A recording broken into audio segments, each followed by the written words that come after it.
This is an e-Psychotherapy podcast of a series of 4 podcasts on the topic of anxiety. 2 of these podcasts will be in English and the other 2 in Spanish. My name is Claudia Mastache. I am a clinical psychologist and a psychotherapist for this service.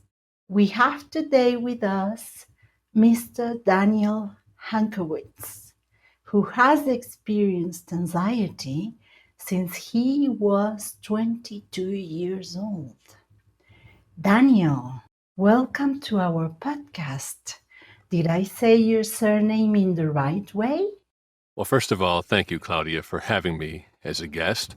You did, in fact, pronounce my surname correctly. It's Hankiewicz. It is a Polish name. If we were in Poland, the correct pronunciation would be Hankiewicz. It's a hard name to pronounce, but you did a very good job pronouncing it. Very glad to be here. I hope that my presence here today and this interview will be of some benefit to people out there who are suffering from anxiety. It certainly is not an easy condition to deal with, and I hope that by sharing my personal story, I can be of some help to your listeners. So very glad to be here, and very glad to be a friend of yours, Claudia. You and I have known each other now for about 6 months, 8 months, maybe a year. So it's good to know you and good to connect, and looking forward to this discussion. Thank you, Daniel. Daniel, I hope as well that the story you have to tell us will inspire people and will help a lot of people. Would you like to start by telling us a little bit about yourself and about what it's been like to live with anxiety since you were 22 years old? Absolutely. Well, I am 46 now, and as you say, I've been living with anxiety for the better part of my adult life, pretty much all of my adult life. I'll just sort of give the short version, if that's okay. My anxiety started when I was on a golf course, and I have a story to share about that. It started with a panic attack. I was always somebody who was very, outgoing and unafraid of going places and unafraid of trying new things, and always interested in being outside of the house and being engaged in various activities. I was not a homebody per se.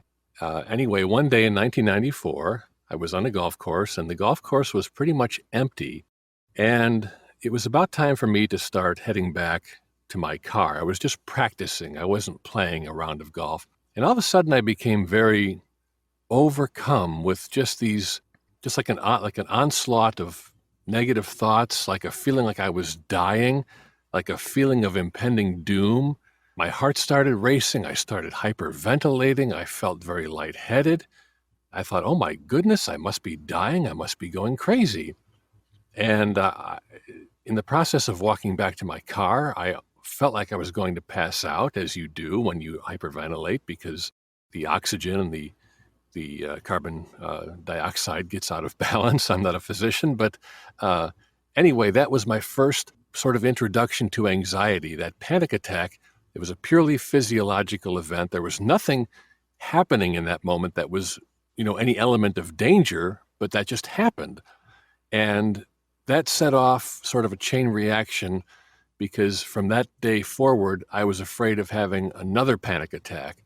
Mm-hmm. That's the frustrating thing about anxiety, as I'm sure we'll get to, but it's just the fact that oftentimes panic attacks are not really strictly related to the circumstances at hand. They just happen. And so I was afraid of that happening again. And so I just became very aware of distances. I didn't leave the house very much. It led to a very sort of claustrophobic existence for me that lasted for a while until I sought therapy and until I was able to overcome it. So that's sort of the story behind where my anxiety began. Mm-hmm. And now that you tell us this amazing story, Daniel, I am curious about how and when is it that you started calling it panic attack? Did you know when it first happened? Did you know what you were experiencing could be called a panic attack, or was it later on that you learned that? Well, that's a very good question. It was actually later on when I started seeing a psychologist, when I started going for therapy, and I described to him what happened. And he basically explained to me, because I had, gone to the doctor to make sure, my medical doctor, to make sure that there was nothing physically wrong with me, and there was not. At that time, I was a young man in my early 20s. So then I went to a psychologist, psychotherapist, and he explained to me that what happened was a psychological response to a physiological occurrence that, Mhm. and I don't want to go beyond the boundaries of my competence and try to play the role of psychologist. That's what you do very capably. But basically what he explained to me is that this is something that just happens in the brain. It just kind of goes haywire every now and then. This goes back to our ancestors as, the hunter-gatherers, when early mankind was afraid of being attacked by vicious animals. We have this fight or flight response hardwired in our brains, and sometimes it just goes off out of all proportion to the situation we find ourselves in. And that's what happened to me. But, the real problem aside from that was just sort of the ancillary effect, sort of the fallout, if you will, in that I was living with fear of going places, fear of going too far from the home, fear of straying too far from what I deemed to be a safe place. So I became sort of agoraphobic. And so that grew out of that experience. And so that's what I worked with the psychologist with, or worked with him on, was overcoming that fear, and just really having an understanding of what anxiety is, and trying as best as we could to just bring myself into the present moment and being aware of my surroundings, and just knowing that there was no danger commensurate with the feelings I was having. So that was a big part of my recovery, if you will.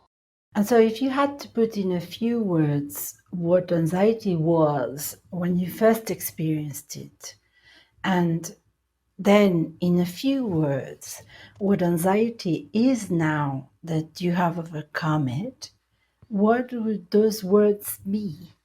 Well, I think that the difference between then and now is knowledge. Back then, I didn't really know why this was happening. And I think that's true of any affliction, whether mental or physical. When you have symptoms that you've never had before, you have no experience with it, you have no experience from which to draw upon, and so you're very scared.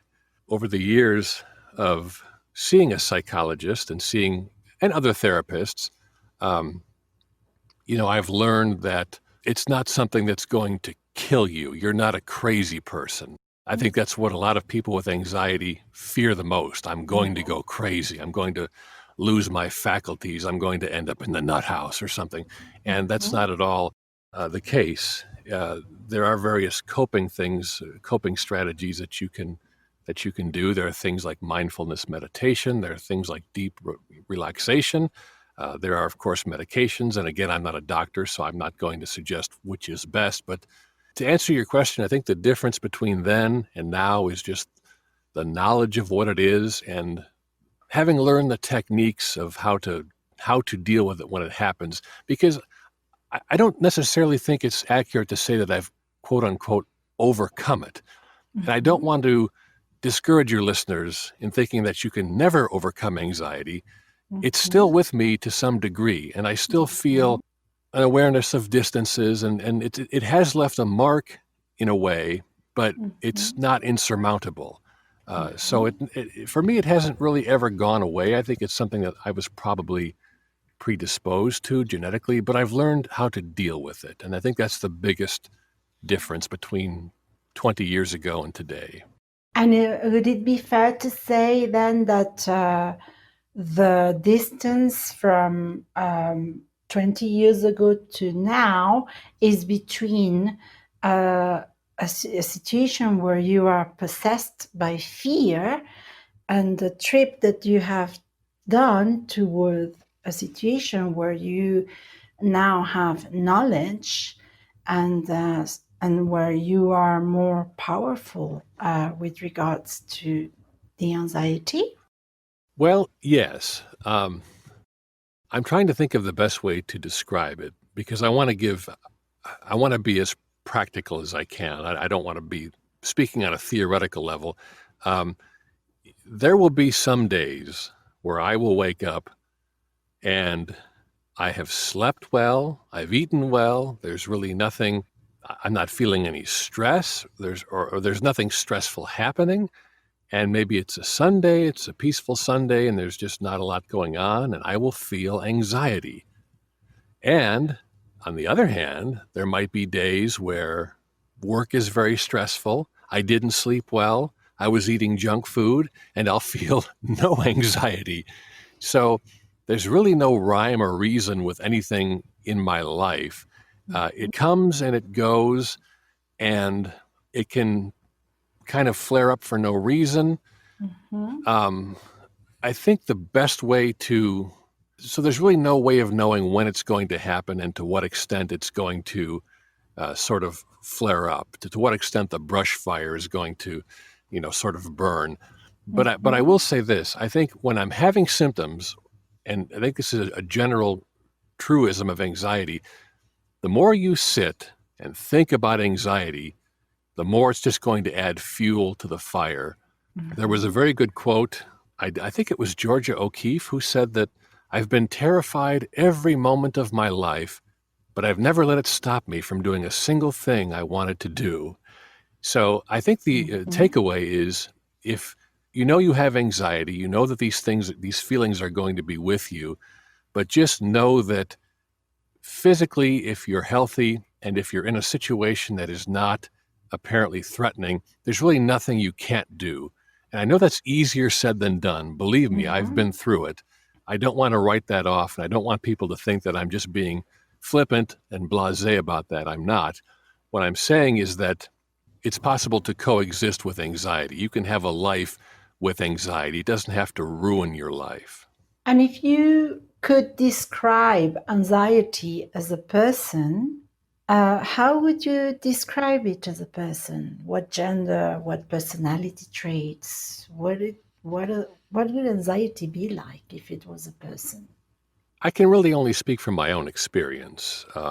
Let me just give an example of something recent. And again, it's my intent to speak about this from as practical a point of view as I can. I mentioned earlier how I still have a fear of distances. Even though I feel like I've overcome the worst of anxiety, and again, I hesitate to use that word overcome, even though I feel like I can live with it, I still become very aware of those distances, and I still have in my head that there are certain safe spaces. Recently, I bought a bicycle here in my hometown of Springfield. I haven't ridden a bicycle for over 20 years, and I need to get back in shape. And, it's beautiful spring weather, so it's a good thing to do. And I was out riding my bicycle, and I was very aware, okay, I'm 2 blocks from home, 3 blocks from home, 4 blocks from home. And then I started to think suddenly, well, I'm 6 blocks from home. And I started to get those old feelings about the distance from the safe place. And so I turned back towards home, and I will tell you, once you start that thought cycle in your mind of distances and the safe space and what could happen, and what if I can't get back home, and what if, your mind just starts racing, and the pulse starts racing, and those thoughts and those feelings and those physical symptoms all come rushing back. And that does happen to me from time to time. But again, I would go back to what I said earlier, in that I'm aware of what it is. I know what it is. I know it's anxiety. I know it's going to happen. And I know it's not going to kill me. So as unpleasant as it may be in the moment, and it's very unpleasant, it's just sort of a knowledge is power type principle. I know that with time, those symptoms will kind of come back down to normal, because your body was not meant to function in that fight or flight response mode 24/7. It just wasn't. We're not made that way. It's a temporary thing. And so just knowing that with time it'll go away is useful to me. It's a comfort to me. And Daniel, if we talked about, in your experience, the lessons that anxiety has taught you, what would those lessons be? Well, first of all, I think that the first lesson would be to try to the extent possible to educate yourself without going overboard. And I think this is, in the world of self-help, there's a lot of good stuff out there, but I would not read I think we have a tendency to always want to read the latest and greatest self-help book and get the latest and greatest self-help program. There's a lot of good stuff out there where you can educate yourself and inform yourself about anxiety. A lot of it's repetitive. A lot of it is the same. And if I may, if you'll allow me, I think the best book ever written on the topic of anxiety is a book called Hope and Help for Your Nerves. There were two books written by an Australian physician. Her name was Claire Weekes. She is, of course, passed on, but she wrote both of those books in the early 70s. The first one was called Peace from Nervous Suffering, and the second one was called Hope and Help for Your Nerves. And I hope I'm not mixing those up. I may be, but anyway, those are the titles. And the amazing thing about those books is she wrote those before doctors really understood anxiety, before the field of psychiatry really understood anxiety. Claire Weekes was a medical doctor, and like most medical doctors of the day, she had anxiety patients coming to her, and the standard protocol back then was to just give tranquilizers and tell people to relax. And she understood what was happening.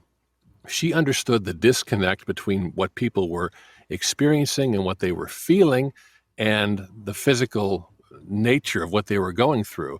So to anybody listening, I would say, don't necessarily think that when you delve into the world of self-help books that the latest has to be the best. The old stuff is good, and those books from the early 70s, I think, are about as good a reference. And she speaks to the heart of what anxiety is. She cuts right to the chase.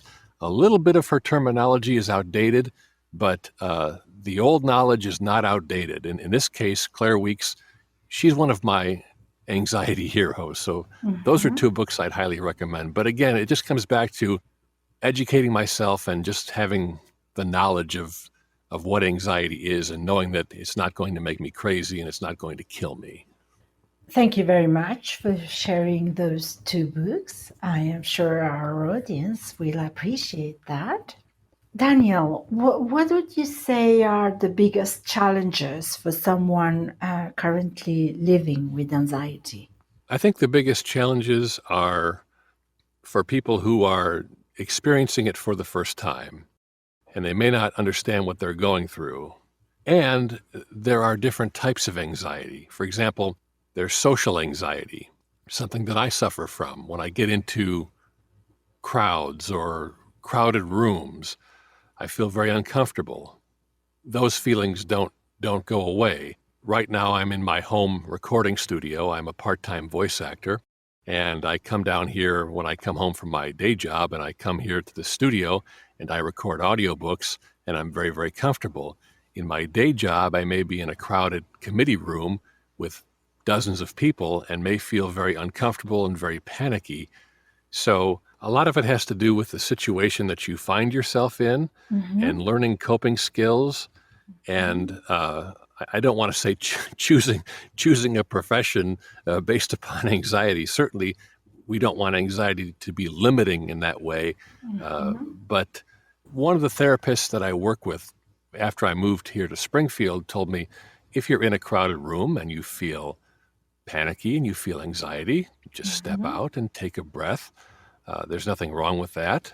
And everybody has to learn coping mechanisms, and everybody has to learn skills and just things that you can do to kind of live your life as best you can with the symptoms. The worst thing that could happen is for it to completely sideline sideline you and sideline you from doing the things that you want to do. So that's Mhm. something that everybody has to kind of learn in their own way. But I hope that, if nothing else, that I'm sort of a testament to the fact that you can do that. You can have a life without letting anxiety ruin it Or govern it. or govern it. And that's very, very hard, because even today, sometimes I find myself looking at everyday decisions through the lens of anxiety. If somebody invites me to play golf and I'm feeling particularly anxious, or if I know I have to go to the store, if the store is going to be crowded and I have to stand in a long line, I get panicky.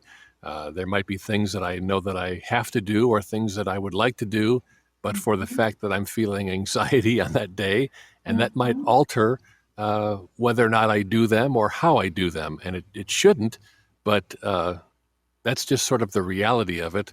And I think that I don't want to use the word willpower, but in her book, Claire Weeks talks about this, and she talks about how when you're in that situation where you're feeling anxiety, let it do its absolute worst. The word she uses is accept. The physical symptoms, accept, accept, accept.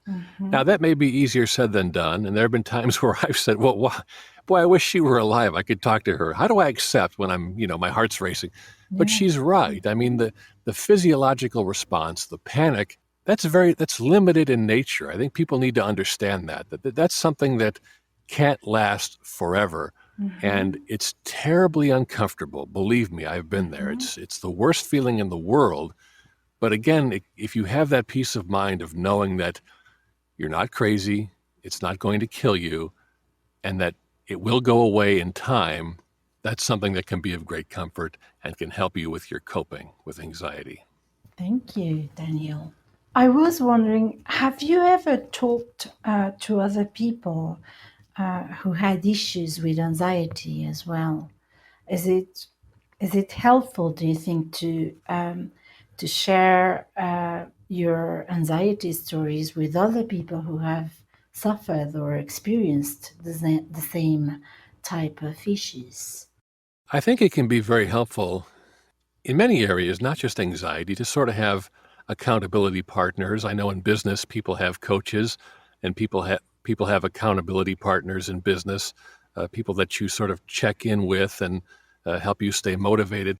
I think that can be very useful. The one thing that I would caution, especially when it comes to like social media groups and, message boards and Reddit or wherever people gather, it seems to me that the more people who share, the more people try to diagnose each other, and the more people try to give medical advice. So that's one thing I would caution against. I would say if you can find somebody with whom you can just share your experiences, I think 90% of the benefit comes just from that. Find someone with whom you can talk, who's going through the same thing. You can keep a journal and you can compare notes, and you can say, this last week I had 2 panic attacks, and the other person can say, I had 1, and okay, I had mine in the store, and where did you have yours? And you can just share those experiences. I think that's very, very helpful. Again, I think when you get into a large group and people are saying, well, I take X number of milligrams of Xanax and I take Klonopin and my doctor said da-da-da-da-da, that's where I think it gets a little bit tricky and probably not as helpful. So to answer your question, I think, yes, having a partner, having someone you can talk to is useful. Me personally, I've never done it, but I think it's worth exploring. Thank you, Daniel. Thank you very much for this testimony. Have there ever been in your relationship with anxiety? Have there ever been during these last 20 or so years any turning points in this relationship? Well, that's a very good question. I would say the first turning point for me was back in 1995, 96 or so. We're going back quite a ways.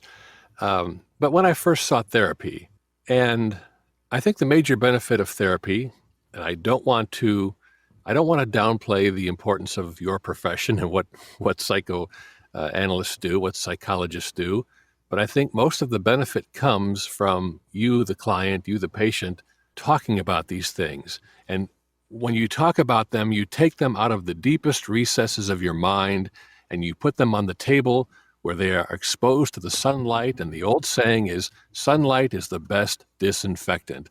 If you can just talk about that, we talked about that earlier, having someone you can talk to, sort of like an accountability partner or whatever. For me, the first major turning point was when I sought therapy back in the Chicagoland area, where I'm from originally. I would say the second turning point was when I started reading those books that I mentioned earlier by Claire Weeks. A third thing I would mention, not so much a turning point, but just the general accumulation of knowledge over time, of reading different things. Psychologytoday.com has a lot of good stuff about anxiety, a lot of short articles.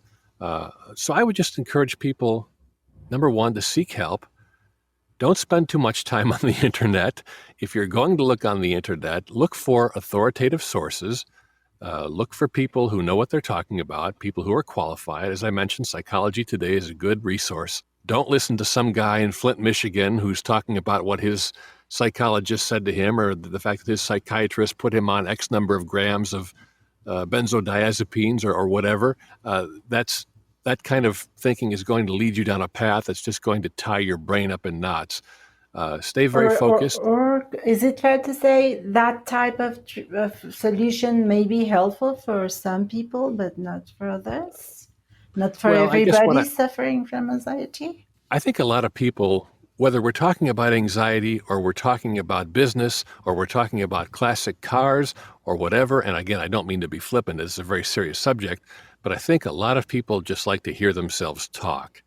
And me personally, I would never go on a social media group and start dispensing advice about how much medication you should take or what the latest trends are in psychological research or any of that stuff, because I'm not qualified.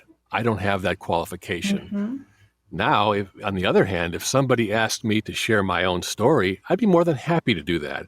And even if they wanted to talk about medication, because I do take medication, I take Xanax for anxiety, I would be happy to talk about that with somebody who asked me. But I would never presume to be an expert if I was taking if I talked about taking alprazolam, which is Xanax, and somebody else was talking about taking Klonopin, which is also a benzodiazepine medication, I wouldn't try to convince them that one is better than the other. It would just be a question of sharing our different stories and what works for both of us. So that kind of dialogue I would be open to. But when people start dispensing advice who don't have the expertise, that's what I would be wary of. Of course, and so would we, I think. Oh, Daniel, so we're approaching the end of this wonderful experience we're having with you tonight. My last question, and before I say my closing statement, my last question to you, Daniel, is if you had a hope message you could convey to our listeners who are currently struggling with anxiety, what would your hope message be?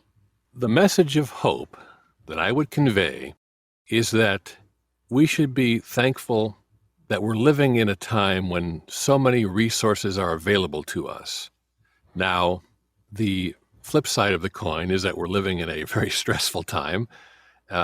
Even without the COVID pandemic, life is more stressful. We are available to our employers 24/7 via text, via smartphone. There are many facets of modern life that make it more stressful and more anxiety-inducing. But at the same time, there are so many resources, whether online, whether via text, whether via Zoom, that you can avail yourself of. Again, I come back to encouraging people to seek out authoritative sources. And I would, again, put a second plug for the works of Dr. Claire Weeks. But the message of hope that I would give from my own life is that you can have a normal life. It doesn't have to ruin your life. And just know that there are other people out there who are suffering from the same thing. I think just knowing that you're not alone, once you have that authoritative diagnosis that you're physically okay and that you're not going crazy and that you're not going to lose control of your faculties, and that it then just becomes a matter of dealing with it and maintaining it, that there are so many resources available from which to avail yourself, and so that would be the message of hope. It doesn't have to ruin your life. You're not alone, and the help is available in so many more forms. Again, I go back to what Claire Weeks talked about in her book. Back in the 1940s or 1950s, a doctor would just give you tranquilizers and send you home. That wouldn't get to the root of the problem. So anxiety is much better understood by the medical profession, by your profession, Claudia, and there are just many, many resources available that people can take advantage of. So I hope that's a helpful message. So that we really can allow ourselves to feel hopeful. I think so. It can, in a moment, it can be very debilitating. And when you're having terrible anxiety, especially if you're somebody who has panic attacks, as I did, hope is about the farthest thing from your mind at that moment. Yeah. But again, I come back to empowering yourself with knowledge and seeking help and availing yourself of relaxation techniques. So one thing we didn't talk about at length here today was mindfulness meditation. I think that's worthy of exploring. John Kabat-Zinn is somebody who I would recommend looking up. He's written a book on mindfulness meditation. As a matter of fact, a couple books that he's written. So again, there are just any number of techniques and coping mechanisms and books and online resources. The hope comes from the fact that we're not living in an earlier age when this was not well understood. It's much better understood, and we can take comfort in that. And I hope our listeners will feel inspired by what you have shared with us tonight, Daniel. And just to remind our listeners that next week, Daniel will be here with us again. And we will be talking about panic attacks, and we will be talking about mindfulness techniques and many other things that can be also talked about and shared when discussing a topic such as anxiety. So, Daniel, thank you very much again for being today with us, and you have the last word, Daniel. Well, I would use my last word, Claudia, to once again thank you for having me as a guest. Thank you for your friendship. I know that just want our listeners to know that you and I originally connected as language exchange partners, but we've become friends, and you have helped me. There have been times where I have confided in you issues that I've been having with anxiety, and you've been a great help to me. You've been a great friend and a great Spanish language partner, and all-around good person. So I've appreciated getting to know you and having a friendship with you, and very pleased, again, to be here with you today and with your audience. So thank you again.